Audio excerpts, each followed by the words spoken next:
All right, we got How America Became Idiocracy from Ya Boy Moon. George Carlin was one of the greatest comedians to ever live. His laser-focused rants exposed the stupidity and hypocrisy of his time. The world is ever poorer for losing out on the jokes he could have come up with using the past 16 years of material. But even Bro, if you guys have never seen any George Carlin stand-up, it's so good. It is insanely timeless. It's crazy how, like, yes, it's all supposed to be like stand-up comedy. At the end of the day, it's all entertainment, but uh there's just a, like, whenever he did a bit, or not just a bit, like a special or whatever, um yes, there was a degree of what do you call it, like, it's obviously entertainment. You can kind of tell when he's being like laughy, jokey, whatever, but a lot of it felt, at least for me, whenever I watched his stand-ups, um it feels like he's telling the truth about something. But what, anytime people get like offended at like stand-up comedy, I mean, at the end of the day, it's all just jokes, it's all just entertainment. Who cares if, like, the person could actually be like saying like the truth, but it's just words, it doesn't mean anything. At the end of the day, he's just saying what everybody is thinking. And I don't know, it was like a combination of cathartic and also, but the catharsis has like a layer of like just laughing, funny, good time over it and just wanting to be entertained. though he isn't here today, what he accomplished still proves he was far ahead of his time. The topics he ranted about, the vices he exposed, and the points he made are even more relevant today than they were when he was alive. They got you by the balls. So let's explore the aspects of society that George Carlin's jokes try to warn us of. The CIA doesn't kill anybody anymore. They neutralize people. Or they depopulate the area. The government doesn't lie, it engages in disinformation. Yeah. Contra killers are called freedom fighters. Well, if crime fighters fight crime and firefighters fight fire, what do freedom fighters fight? They It's fight undeniable freedom. that George Carlin was a master comedian. He completely ignored the lines that both regular people and other comedians were too scared to cross. His first special, which brought him to fame, famously relied on the 7 dirty words that didn't let people say on television. While we're used to cursing today, it was revolutionary for the time. George even got arrested in 1972 for performing the act. It wasn't Bro, that's kind of crazy to think that he got arrested just for saying some like curse words or whatever. Because I mean, I really doubt that he was like advocating for violence or anything like that. I mean, I don't know. I didn't see the bit. Like, I wasn't there in that moment. But I mean, a lot of the comedians, no matter how bad it gets, they can always like fall back on the reasoning of, oh, it's just all an act, which is understandable. I mean, yeah. just there for the sake of it though. Underneath the shock value, each of George Carlin's bits were examples of his own personal philosophy of common sense. Ass is all right on television. You can say on television things like, well, you've made a perfect ass of yourself tonight. But you can't say, hey, let's go get some ass. Bro, he is so spot on with that. It's all about the delivery, how, and the intent behind it, how you use it.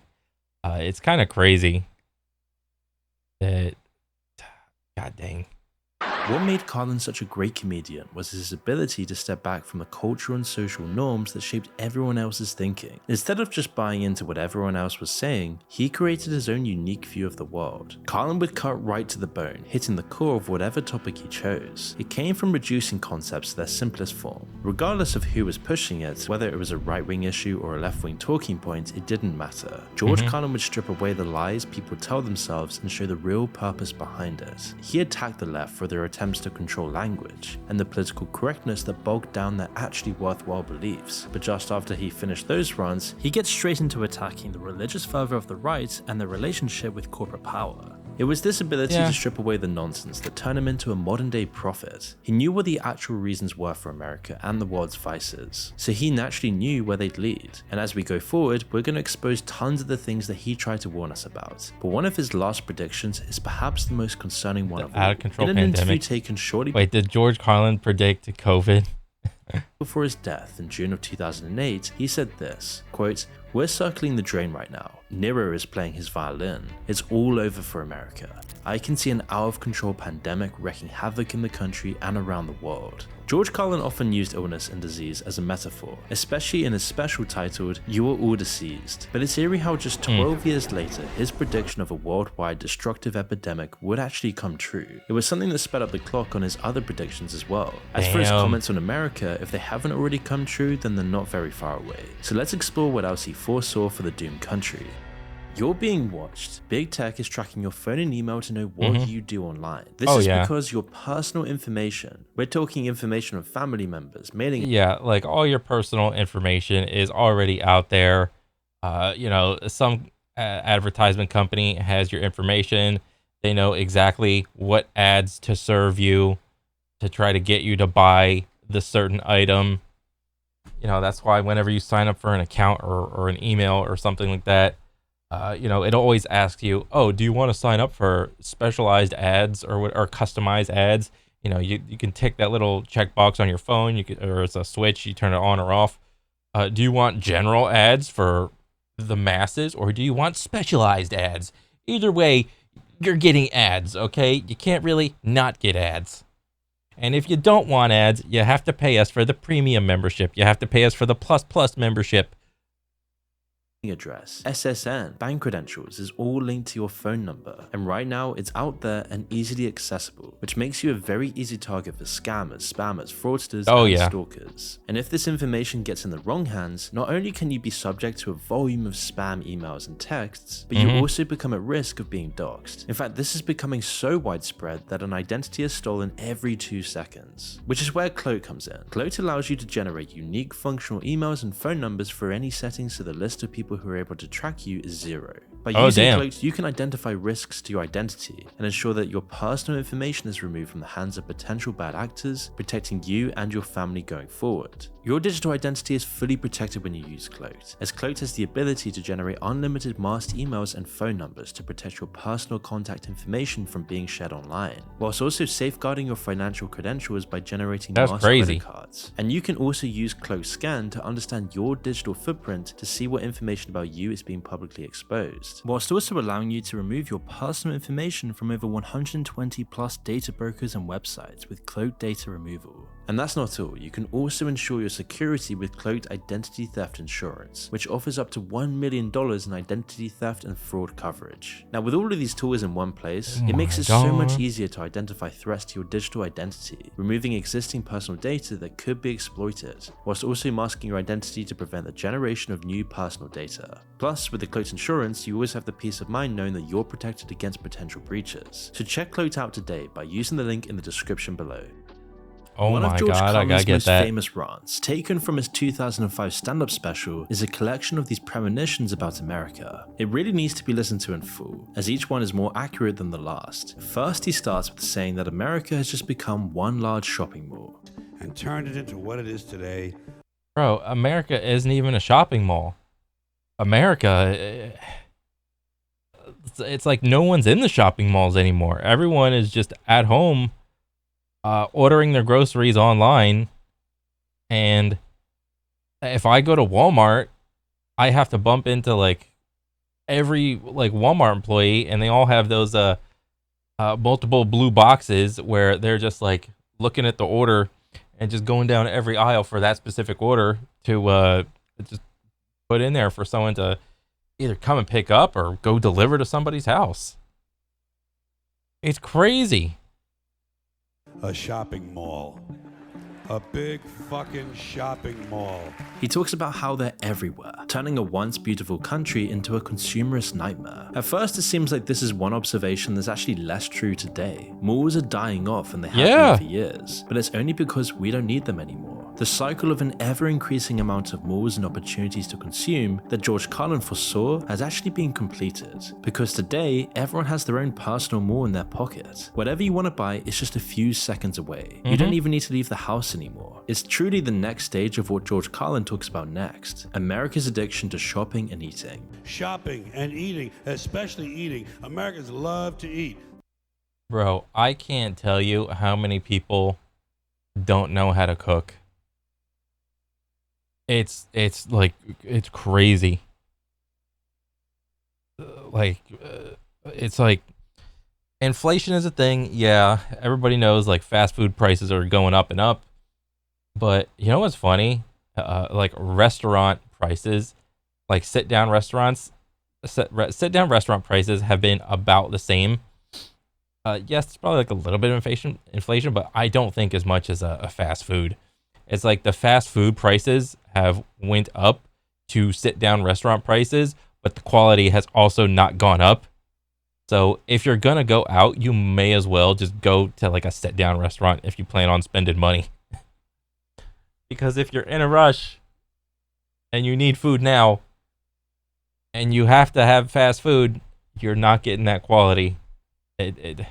Maybe it was there like 10, 15, 20 years ago, but it's just not there now, dude. It's not. Like, there's so many, like, it feels like the burgers are getting smaller, or maybe I'm just getting bigger and fatter. I have no idea. But, bro, I went to Five Guys a couple days ago, and they don't put as many fries in the bag anymore. Like, I actually had to get a large fry in order for them to have like any fries in the bag, because the time previous that I think I ordered like a small, but you know, whatever the little small cup was, they shovel in fries and they just dump some more fries in because like, whatever, we're made of potatoes, whatever, we can spare it. But now I just went to go order and I was just thinking, oh shit, it's Five Guys. Do I have to actually order a large fry? Meanwhile, whereas if like years ago, if I ordered a large fry, I probably would have been looking about half a bag full of of just fries. But now it's like one scoop for the cup, one scoop for the bag. There's your large fry. I'm like, Jesus. And it feels like when did Five Guys change their burger menu? For like a regular burger is 2 patties and a little burger is just 1 patty. Like it didn't used to be like that. At Five Guys, it was just like they had one pretty big size decent patty.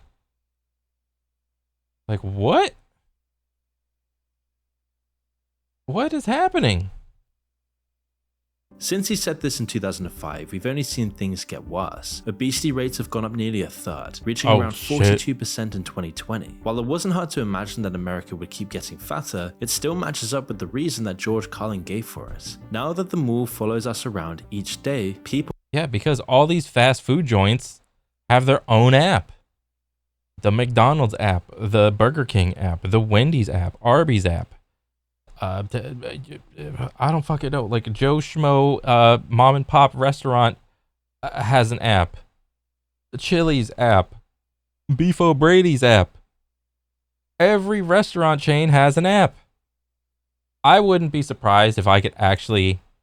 I'm pretty sure there's like a decent amount of people in America that have like, you know how like on your phone, there's like you can add like extra full screens of like icons and shit. I wouldn't be surprised if some of these people had like entire screens of just food apps. Because I think the only food app I have is like Beef O'Brady's. And I'm like contemplating deleting that one because, you know, the couple times I go to Beef's, it's like everything just feels smaller. Like the burgers are smaller, the wings are smaller. I'm just like, It's starting to be like, it's just not even worth it. Like, fuck. people have been able to get even further into their addiction to consuming stuff. At this rate, by 2030, we'll nearly be a 50% obesity. Half of the USA will be so addicted to food and the additives and hormones they add into this food that the population won't be able to control themselves. The techniques they've developed to create and feed this addiction have reached new heights, and the people afflicted by it have sunk to new lows. What about the other kind of consumption that George Carlin talked? Nah, this footage is from like a Black Friday on Walmart like 10, 15 years ago. I know this because I have been there. I used to be one of those guys. Like on Black Friday, Walmart. Bro, Black Friday, Walmart was both scary and exciting because you had no idea what everybody around you was going to do, especially around the electronics aisle. It was so crazy. Like with how shoulder to shoulder, nuts to butts people got, like when surrounding like a pallet full of, I don't know, games or something, or like a pallet of TVs that's like, it's still shrink wrapped, and there's like the one Walmart employee that's like dreading their life. They're surrounded by literal strangers, and they're just like waiting for the time to tick down where they got their little knife and their little box cutter knife, and that's their only defense. It's so funny because I've seen it happen. You're standing there, and seemingly you could almost like lift your legs and just more or less like maintain an upright status with how smushed in people are to each other, clambering to get a TV or a video game or whatever. So the dude is sitting there and he looks at his clock, and it's like he's obviously counting the seconds, and you know, he puts his hand on one side and then he got the box cutter, and then it's like 3, 2, 1. He just does that. I think he like fucks up a couple times, and then he gets like the whole thing, and then everybody just rips that plastic shit off, and everyone's like starting to grab TVs and like trying to like wrestle them and shit. And oh my god, I was like, shit, this Black Friday stuff is not for me. Talked about buying stuff. As he puts it, Americans are addicted to spending money they don't have on things they don't need. Buying things. People spending money they don't have on things they don't need. As you can imagine, both of these vices have only gotten more widespread. The app Temu is a great example of this. It specializes in selling as much stuff as physically possible, giving their customers the instant satisfaction of consumption. It's nearly all. Bro, I am just learning about Temu or Temu. There's like a video I gotta watch of it, and apparently it's been around for like a year or two. I'm just like in the dark about it, but it's like Amazon on steroids with how much shit they're trying to sell on it. Stuff that you don't need, that'll just be taking up space in a landfill sooner or later. As for how they're paying for all of it, people are using so-called buy now pay later schemes. It's forecasted that in 2024, over 93 million people in America will use this kind of borrowing, over 10% more than the year before. It's the next development in what George Carlin saw. Nearly every single online retailer has built it directly into their website. It's not money that people generally have. 56% of the people using these services have had problems with late repayments. The addictions that modern society pushes on people and their inability to resist them has bled them dry.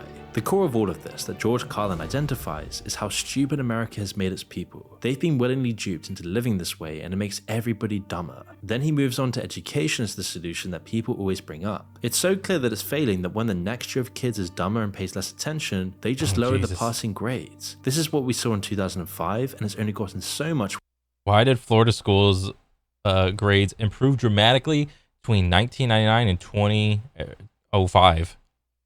Worse in 2024. The pandemic showed us how bad things have really gotten with kids. Instead of lowering grade boundaries, they removed them entirely. There weren't any checks on whether kids were actually doing their work at home, so most didn't even bother. The consequences came fast. Across nearly every single state. Bro, I couldn't imagine being in school during the pandemic for a year or two. Bro, when I was in school, I was like falling asleep because I was up so early at like 6 or 7 in the morning. Like my first and second class, I was like, I was out of it still. And you're telling me I need to be like maximally focused? Like, holy shit. States, math scores went down during the pandemic. Only a quarter of 8th graders were up to the minimum standards, down 8% from the year before. Speak to any teacher and you'll get the same answer. Kids have only gotten more distracted and less engaged. They don't listen in class anymore and they can barely sit still for 5 minutes. I teach 7th grade, they are still performing on the 4th grade level.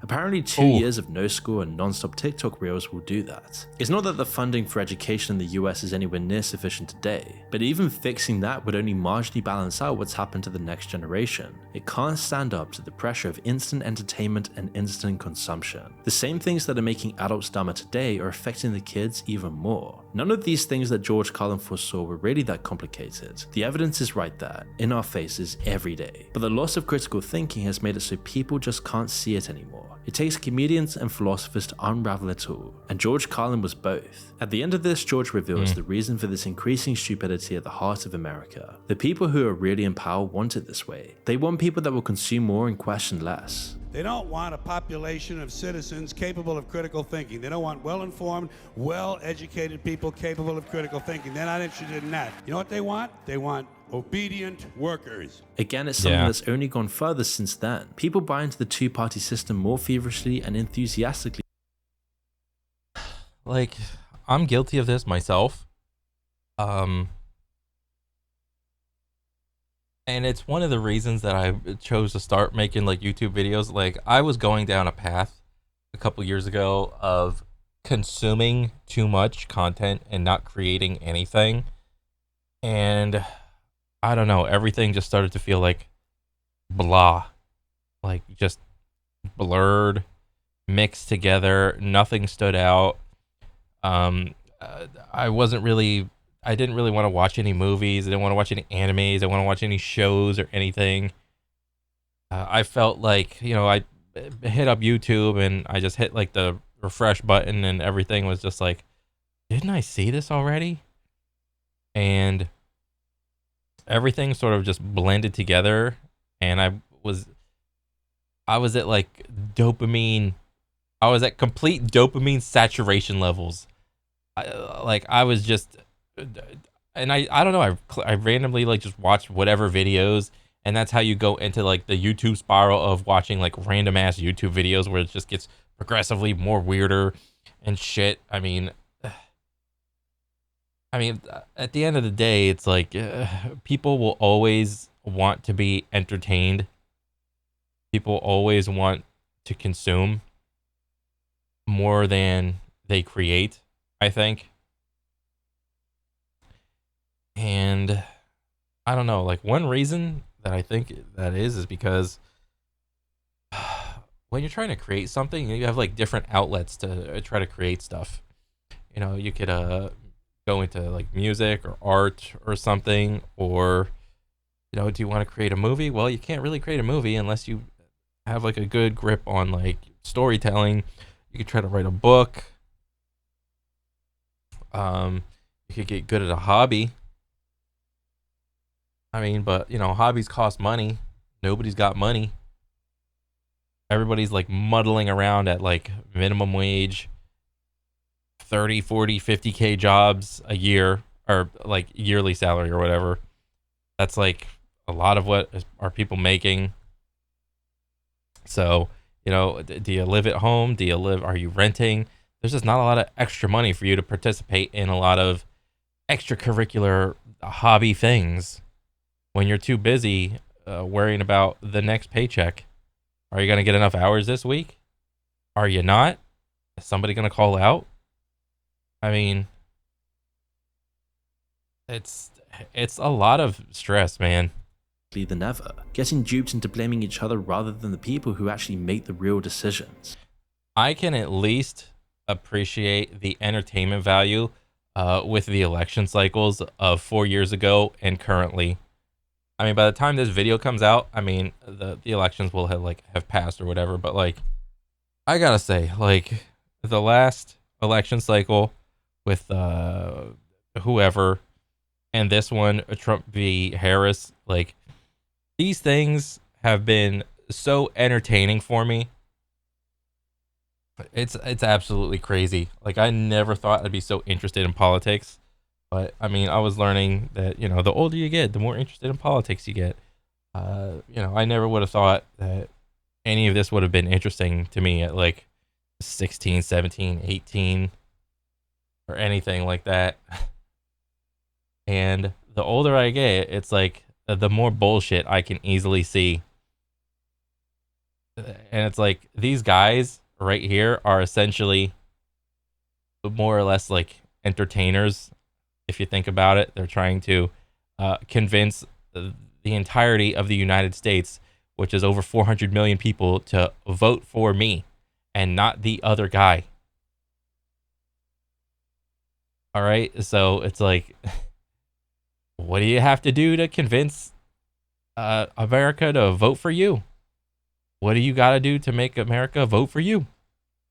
It's so crazy to see just like what is unhappening, or not unhappening. What I say, whatever. He summarizes their aims with a simple statement: they want more for themselves and less for everybody else. Well, we know what they want. They want more for themselves and less for everybody else. And it's exactly what they got. Today, the top 10% of the country holds over 2/3 of the wealth, and the poor half of the country only have a measly 2.5% of the total wealth. On the other hand, that's the wealth of crazy. billionaires. Because like if you put it on a chart, it looks like this. Line, other line. It's time and wealth, or no, not. I think it's population and wealth. Yeah, the line is like hilarious because it looks like you would think it like, oh, that's healthy, but nope. The line actually is gonna look very much like this. I'm trying to like make it like super drastic. It's like, yeah, all the wealth is like held by like a couple hundred people. Yeah, this is the chart. All the wealth is over here. And where's like 99% of the people? They're all over here. Oh, where? And it's hilarious. It's absolutely hilarious. Has nearly doubled over the past 4 years alone. It's exactly what he predicted happening in exactly the way he predicted it. The staggering thing is that all of these correct predictions came from just 11 minutes of one of his stand-up specials. It's a message that's both illuminating and depressing, like the truth often is. His rants work because they're true and because they're timeless. The things he says are so true and seem so... There's probably a degree of truth in a lot of the shit he says, and he's just saying what people are thinking. But nobody ever really comes out and says the things that they actually think, because if they did, they would appear to be like a cartoon character. But, you know, George Carlin can do it because his delivery is pretty good. And at the end of the day, it's all an act. You know, because, you know, if you get George Carlin talking about some random shit, like just bullshitting back and forth where he's not in like stand-up mode, he is very into like the conspiracies a lot of the time, and I don't think that he's made like been able to like form a decent bit around some of the crazy, absolutely batshit crazy conspiracies. So he's just like, I'll just keep this shit to myself. But 99% of the time, I think whatever he thinks, he tries to put it in like a bit, so it's like easily digestible.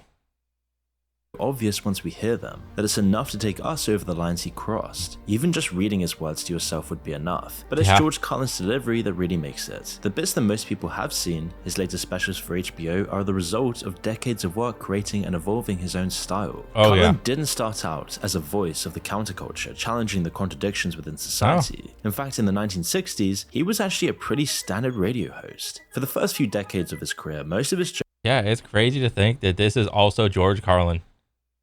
A lot of time, whenever you see him, he's like in his, 40s, 50s, 60s plus, 70s. And not a lot of people know about him whenever he was like just starting out.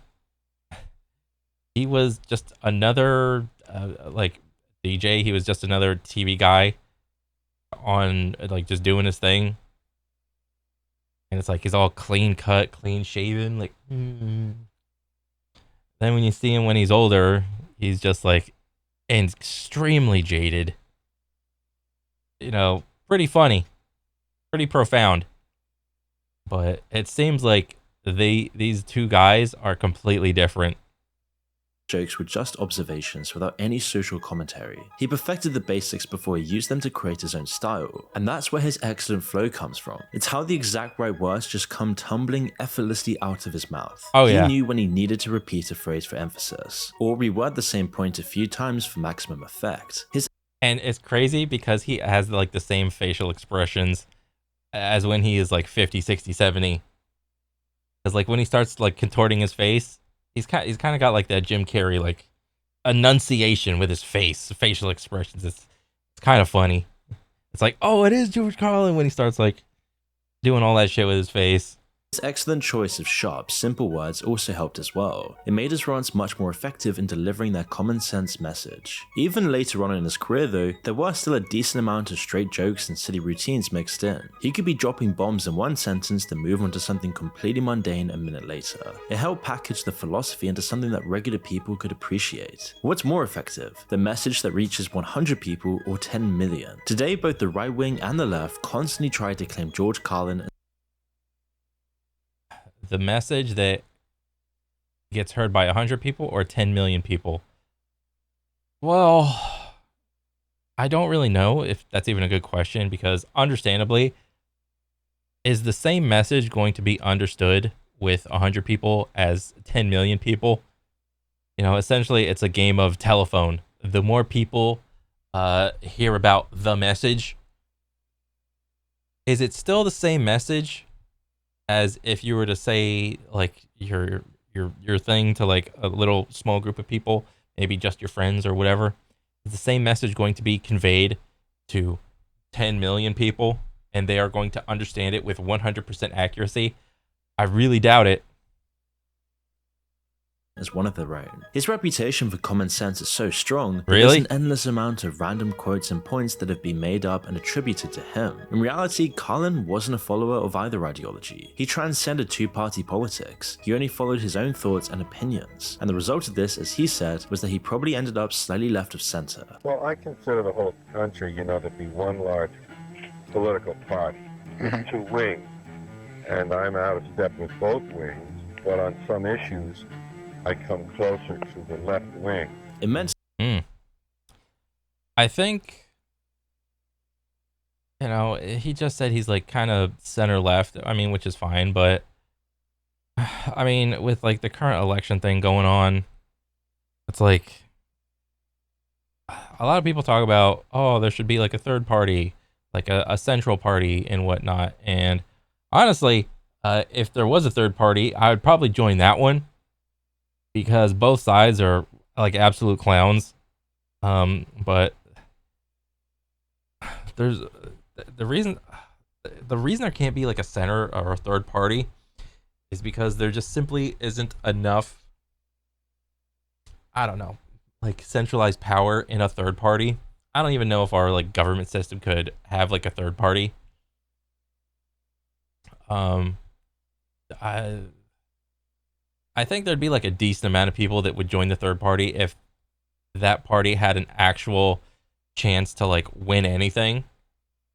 But since that's not the case, people have to go with either the left or the right. People just end up going with whatever they, whatever their friends and family are, I think, to be like the most socially acceptable thing. Like, oh, all my bros are red, I'm gonna be red. All my bros are blue, I'm gonna be blue. But honestly, I think, it really depends on the issue that you're talking about in your specific situation on whether or not you swing one way or the other. That he could turn his razor-sharp focus onto both sides of the spectrum, pointing out the contradictions and stupidity within the narrow views of life. His criticism of the left, for example, would once again show his prophetic insight. All of the problems he saw would only get worse after his death. George Carlin often talked about language, and this was one of the ways the left has really come up short. One of his best bits comes from his observations about soft language. He noticed how words have been changed over time, with each generation, to take the impact out of them. Shell shock from the First War became battle fatigue after that. that, and eventually ended up as post-traumatic stress disorder. While it might be more medically accurate, it loses the instant meaning that shell shock conveys. This itself has only gotten worse. Those in power do this all the time. When an enemy country kills people, they've murdered civilians. When one of our allies or we do it, people have died after something happened. The intentionality and the blame is often completely taken out of it. This softening and manipulation of language has found its home inevitably in the corporate world. They've turned it into an art form and taken it past just obscuring the meaning of things. You can create whole sentences out of corporate jargon that actually means absolutely nothing.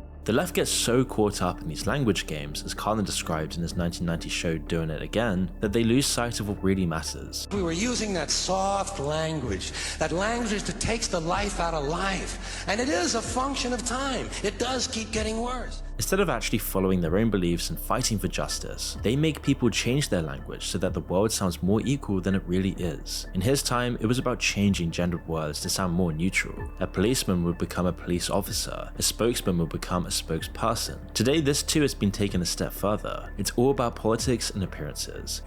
Well, I mean, that part happens, and I'm just like looking at the little like wavy bar down here. There's probably like some, I didn't even notice or anything about over here. Like, where did this shit go? Like, people got like an issue with what? With this shit. Like, Jesus Christ, guys.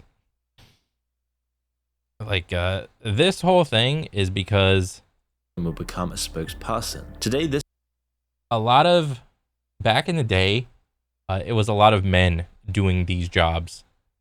But, and, you know, this is kind of telling of, you know, how feminism, you know, just evolved and whatnot. All of a sudden, policeman become police officer because there's a lot of women in police officer. There's a lot of women salespeople or spokesmen. Women, like show hosts and whatnot. This too has been taken a step Fireman, further. Firefighter, mailman. These are a lot of like male-centric jobs. You know, policeman. You know, what's the job? What are the actions, the duties that you got to do in the job? You have to be able to hold a gun and be in a lot of situations that you normally wouldn't want to be in. And who's more well equipped to be in a lot of shitty situations? Just from a biological standpoint, it's gonna be like a dude, man. It's a dude. I mean, yeah, they have guns to like equalize everything, but cops have guns. So do bad guys. Everybody's got guns. It's America. Spokesman. This one is probably like a little more salesy, and being a good salesperson or spokesperson. I could understand the argument with this one because, like, being a good salesperson, it just means you have to have be really witty and sharp and not be able to take a lot of like gruff from like the other person. Fireman, like firefighter. Yes, there's a lot of like women in firefighting. Yes, it's a very physically demanding job. Mailman. I see like, actually I see a lot of like mail carrier. You know, there's a lot of women in those little like cars with the seat on the opposite side. I mean, partly because I would imagine back in the day, the mailman would have, yes, he probably would have had a car, but he's also doing a lot of walking too. I mean, I don't fucking know, dude. It was just like these words were like necessary for the time. I guess chairman. It's all about was it chairperson, chairman? Probably because a lot of guys owned businesses back in the day. Not a lot of women, just because of the laws and whatnot. Spokesperson. Today, this too has been taken a step further. Businessman, same thing. Salesman, repairman. A lot of these jobs were just in the beginning. It was just dudes doing these jobs, but now, you know, maybe it's not 50-50 like men and women, but there are some women doing some of these jobs. It's all about politics and appearances. We've gotten to the point that the left makes more of a fuss over the demographics of Oscar winners than they do about people's. And I'm like just looking at like the little wavy bar of like where, like, you know what I'm noticing and what I think is like the big humps in the bar is where people have like issues. And this is like some deep-seated shit. It's like, this is where, and I would imagine this is where that all went wrong when women could go to school. Like, it's like, bro, shut the fuck up, dude. Rights and freedoms. While George Carlin obviously leaned left in lots of his beliefs, he was clearly disenchanted with how they were evolving over time, making him disenfranchised with the entire political system of America. You see, George Carlin was probably one of the most pro-free speech people to ever walk the earth. How can you defend the use of words like this on broadcasting stations? Well, you don't have to defend them, I don't think. They are protected by the First Amendment, by free speech, just as in newspapers and books and in films. The broadcast media should be no different. He spent his life pushing the boundaries and fighting for its place in society. It began with his first comedy special that put him in the national spotlight. 7 Dirty Words eventually led to a Supreme Court case after an uncensored version found its way onto daytime radio. It wasn't just culturally impactful, it was the heart of a legal debate over free speech. It was a struggle that George Carlin would continue until the end of his career, but all those he aligned with politically. Bro, the 7 Dirty Words thing totally transcends into like today, because if I watch like a movie that I saw like 10-15 years ago, all the curse words that, you know, were from George Carlin's like 7 Filthy Words thing, they're all either like removed, bleeped, maybe they're voice overed with something else, the word is literally changed to something else, or they just edited that movie out and just cut it. It's just completely out. And the only way to see like the original version of the movie is if you have like a DVD, a VHS, or a Blu-ray of the movie. Because if you see any of the movies, on the TV version, it's just not the same. And same thing with music. There's like a censored version of a song, and there's an uncensored version of the song. But I would say the thing with music is like it's like way more polarizing. Like you would think that like a song is like has like a little sprinkles of like maybe some curse words or something like that. But depending on the genre of the song, it's so polar opposite. Like every other word is like F slur, N word, whatever, or it's like completely edited. You can't, it's, oh my god, it's so funny with like how some of the different genres just use words. One is devoted to the fight. Instead, it seemed at the time more comedians, more people in Hollywood, were obsessed with sugarcoating offense, and soft language overshadowed it completely. As he said in Doing It Again, language and speech is entirely based on context. Philosophically, I do not buy the assumption that these words are somehow immoral or indecent in and of themselves. Words are only symbols, and they do not possess those qualities. People can be immoral or indecent. The words themselves cannot harm us. It's the meanings behind the words that matter, not the words themselves. Yeah. Tons of Carlin's routines would put him in very hot water today, because people would fail to see the context. You can see the effects of this today. Free speech has become a right-wing issue, if it's even mentioned at all, and yet it should be a fundamental value. This isn't I mean, free speech is an issue on both sides, I would say, but each side is arguing for like different things.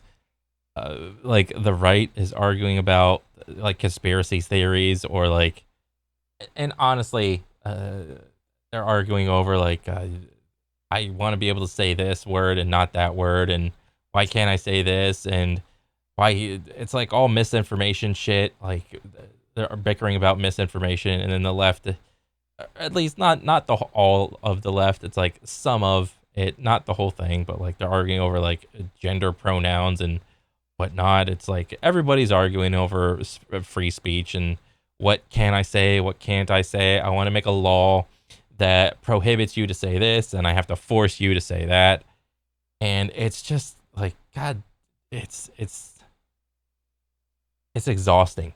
It really is. To do with left or right politics at all. This is to do with the bedrock of Western civilization, and the fact that this isn't anymore has put society on a very dark path. What George Carlin warned us about here has already started. We've allowed corporate bodies to censor language. Bro, I would love if we could bring like George Carlin back so he could just make some more like specials for like all these like modern day issues. It'd be so crazy. language and change what people are saying. Look at what's happening on sites like TikTok or even here on YouTube. Even words that aren't curses but just refer to something bad or offensive are banned. We've had countless issues on this channel with having to censor the most milquetoast stuff imaginable. Jesus. Nobody would ever say unalive if they weren't forced to. Now you might think this was Online, unalive means death or suicide.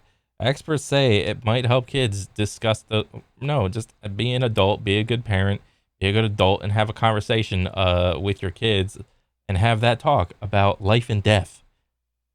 All right, unalive? Are you kidding me? How is this even a thing? This is news to me. I did not know this was a thing. We can't say the words death or suicide around kids. What? Wasn't politically motivated, but the pandemic proved some of this wrong. You couldn't even mention it or the Wuhan lab without the fact-check police popping up to make sure everyone had to read the relevant Wikipedia page. Yeah, if I see like this little square or rectangle under a YouTube video and I explicitly am like, if I'm watching a YouTube video and I'm not looking for like COVID information, I'm like, probably either one, you guys are just going to talk about some conspiracies or whatever, or number two, somebody accidentally said the word COVID or something, and then all of a sudden it's like, oh, we got to give him the rectangle. Oh, you know, if you want to see some like YouTube videos and try to like be like educated, like these guys are talking about, I don't know who these guys are, to be honest. Like, you can be educated or, you know, try to learn something about, you know, viruses, vaccines, germs, and bacteria and all that shit. But it's just crazy, dude. And if you mentioned anything else about it, you could have your entire YouTube channel wiped from the platform. And it was the same on every other social media site. George Carlin often talked about the ways they control. Don't talk about COVID. From the media to the elections, the whole system is meant to give the illusion of control while keeping power in the hands of the few. As he predicted, they've only gotten greedier and more controlling since. Modern technology has allowed them to directly interfere with and manipulate speech and discourse between people. As the creation of words like unalive proves though, the truth always exists outside of their reach. In China, one of the biggest modern protests was just a plain white flag on all social media platforms, as it was the only thing that wouldn't be censored. People always want and need to talk about everything in life. You can't just censor my white square, you fuckers. Censor this. Oh my god. I didn't even know about this. Just make some of it go away by pretending it doesn't exist entirely. But it's unfair to give the impression that George Carlin was only taking aim at the left. Tons of his routines are based on the ideas and beliefs that fall squarely within the classic left-wing doctrine. People to the right of the line, Republicans, they're interested in property. Property, not people. They're soulless. It wasn't because they were left-wing, it was because they were what he truly believed. Like an increasing number of people today, he was disenfranchised with the very idea of a left-wing, right-wing split. As he said in an appearance on The Late Show in 1996, he didn't like orthodoxy and ideology in general. I don't like orthodoxy of the left any more than I like orthodoxy of the right. The right-wing Christians are trying to control your behavior. They're trying to control the behavior of other. Bro, I wasn't around when he was doing all these like talk shows and whatnot. I really wish I could have been around to see this shit. I mean, maybe some of this stuff is still around on YouTube, but like, god dang. And to think that all this stuff was like okay to talk about back then. Like now, if he were to like go like on a talk show today, there'd be like every news article or every little like news outlet would have been like having like, oh, did you hear what George Carlin said on so-and-so's show? Oh my god. Other people, the left-wing academics are trying to control the language and behavior of people. I don't like anyone trying to control and dictate to me from an orthodox standpoint. Both groups tell you what to say and to believe. The only way to truly follow your own reasoning is to abandon the label entirely. That's why the betrayal of free speech was so important and will prove itself as some of his most prophetic work. It wasn't just because it would actively stop him from pursuing his career today, it's because in a world without free speech, it's impossible to get the knowledge you need to make rational decisions in the first place. If you're always hearing just one or two sides, you never get exposed to the other ideas and you can't decide for yourself which ones you truly believe in. This is the source of control that George Carlin talks about. People can be controlled because they behave irrationally and they don't get a chance or they just aren't willing to see the entire picture. A lot of George Carlin's predictions for the future and his work in general was really pessimistic. He didn't see a way for society to redeem itself and get back onto the right path. Maybe the time since his passing has only proved this was true. With the ever-increasing censorship on the internet, the moment might have already passed, but we still have the opportunity to gain some idea of what's really going on, or at least until the establishment claps down even harder. But with the rise of free speech on places like X and other platforms, it does seem like the tide might be changing. The immortality of George. So apparently, ever since Elon took over X or Twitter, some people have been saying that there's been an increasing, like Twitter's a complete utter shit show of like speech. Like there's so many more like Nazis on Twitter, people just talking about it more. Like, oh, Hitler had some good ideas and blah blah blah. It's like, bro, I barely go on Twitter anymore. Like a couple months ago, I was all about like aim training and shit, and I would literally just follow like all the people that like aim trained because that's what I was interested in, and that's all I would get fed. It's just like aim trainer shit. And I was like, oh yeah, this is badass. Support the people that had like the same interest as you. These guys are grinding. I'm trying to grind, and it was like pretty cool. But now, I mean, shit. I open up my Twitter or X, and I don't know. It's just like all drama. I'm like, what the fuck? Am I interested in this? Do I leave it on? Like, as you're scrolling Twitter, and like, obviously Twitter's like has every little interaction tracked. Like, oh, this person left this post at the center of their screen for like a couple seconds. Like, he left it on there for like 10 seconds. That means he read it. So maybe he's more interested in drama now. Let's feed him more drama. Let's make him stay on Twitter even more. I'm like, fuck, dude. You can't do anything. George Carlin's work, and the millions of people still listening to his message today gives us at least some hope for a more rational future. I mean, shit, dude. That's a good-ass video. I thoroughly enjoyed it. And the whole thing, how America became Idiocracy, I mean, I thought we were going to talk about like the movie a little bit more, but like whatever. Because I saw the movie finally, after everyone is constantly saying, oh, America's becoming Idiocracy. And I was able to watch it from beginning to end, and holy shit, it's so true. If you haven't seen Idiocracy, it's a slightly older movie. I think it was made like maybe 10-ish years ago, maybe a little bit more. But it is so relevant, but so funny, and it's like, wow, this is the future. And they were able to this movie was able to predict it, and I can see it happening in real time. And it's kind of crazy because when I was like 12, 13, 14, even like 18, 19, I did not think that this would be the future of like inflation. Everyone's on their smartphones. Nobody really talks. Like, I go to the gym, and like, you look weird if you go to the gym without like earbuds. You just do. Or like, maybe if you're with your friends, it's okay. But like, if you're by yourself and you don't have headphones, it's almost like you are being offensive by not having earphones in. As hilarious as that sounds, but I mean, shit, whatever, man. Jesus. Like, maybe it'll be different in the future. Who knows? But overall, a good video. I like it, and I want to see more. So, yeah, that's it for me. I'll catch you guys on the next one. All right, later.